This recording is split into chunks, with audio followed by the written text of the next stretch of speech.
যারা সমাজের মূল স্রোতের থেকে একটু আলাদা, তখনই কি আমি বোল্ড তকমাটা দিচ্ছি?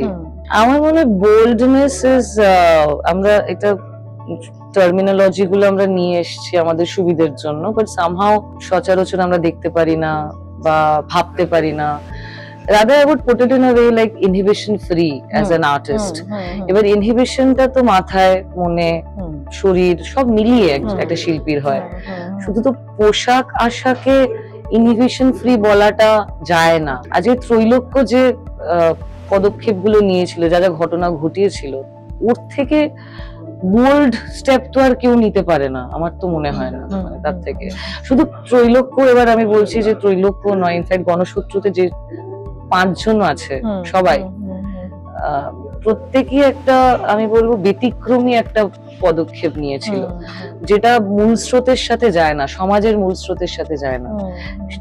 যারা সমাজের মূল স্রোতের থেকে একটু আলাদা, তখনই কি আমি বোল্ড তকমাটা দিচ্ছি? ফলো করুন বর্তমান।